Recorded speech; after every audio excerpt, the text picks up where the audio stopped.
Many insist that during the millennium, there will indeed be neutral people who will be able to populate the earth for their interpretation of the Old Testament prophecies dealing with what they think is during the millennium. But from the New and Old Testament, we can see that this is actually impossible. Let me demonstrate this very clearly. And there's more that could be added to this, but I want to make it simple. This is enough to demonstrate. We know that Jesus says, "Behold, my reward is with me to give to every man according to his works," and that his judgment is he separates the sheep and the goats at his appearing. We can see in Daniel, notice this, "At that time Michael will stand up, the great prince, which stands for the children of thy people, and there shall be a time of trouble," it's a tribulation, "such as never was since there was a nation, even to the same time. And at that time thy people shall be delivered, every one that shall be found written in the book." And we know in Revelation 20, the righteous are resurrected at Christ's appearing, and the rest of the dead live not again until the 1,000 years were through. Okay. "Many of them that sleep in the dust of the earth shall awake, some to everlasting life, some to everlasting contempt." There's 2 resurrections. Notice in Revelation 13, talking about the mark of the beast, and you can go on from here in chapter 13 of Revelation and see what this is talking about more clearly if you want to. This is Revelation 13 on the right side. "All who dwell on the earth will worship him," who? The beast, "whose names have not been written in the book of life of the Lamb slain from the foundation of the world.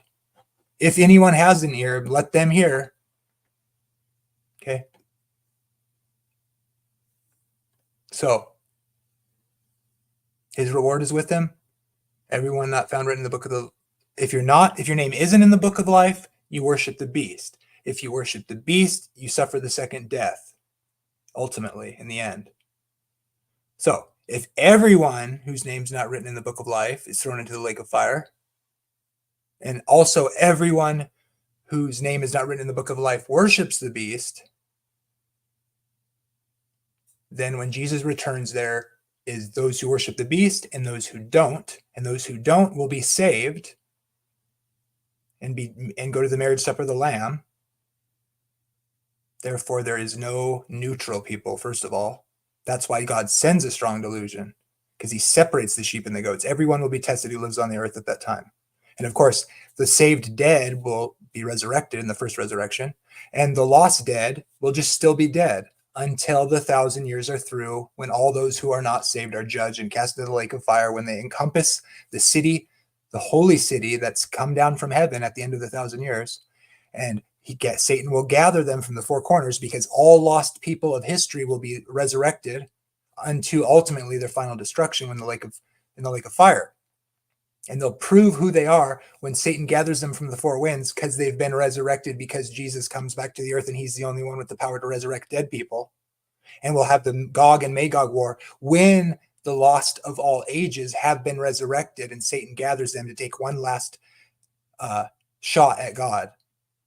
And they'll encompass the holy city, and fire will come down out of heaven and consume them. This is the second death, which means dying a second time. Because you can't have a second death if there isn't a first death. And the first death would be when people died in this life, or when they died at Jesus' coming, when he separates the sheep and the goats, because he sends forth his angels, and they gather up everything that offends and practices lawlessness, meaning they worship the beast, because they practice lawlessness, and he's the man of lawlessness, the man of sin, destined for destruction, whom the Lord Jesus will destroy with the brightness of his coming and the breath of his mouth. That's the day of the Lord, when the saints are resurrected, according to Paul. And according to Jesus, when he appears, that's when we appear with him in glory, if we're saved. If we're not, the Son of Man will come in his glory and send forth his mighty angels, and they shall gather up everything that causes offense and practices lawlessness. Because all whose names are not written in the book of life will worship the beast. And worshiping the beast is a straight ticket to the lake of fire. So,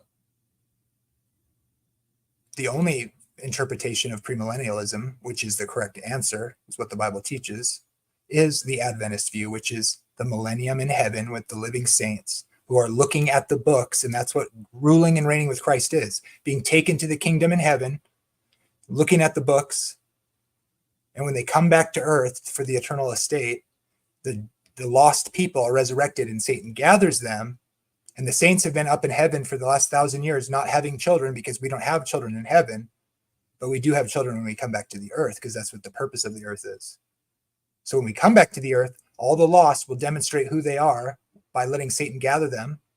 Of course, their judgment has already been finalized, but now it'll be executed when they encompass the holy city, come down out of heaven, filled with the saints, and fire comes down from heaven and consumes them. It devours them, it consumes them, and God fulfills his promise that he will be all in all by destroying sin and wickedness forever, never to rear its ugly head again, unlike the absolute blasphemy of eternal conscious torment where God keeps sinners alive, sinning forever, and never keeps his promise to cleanse the creation.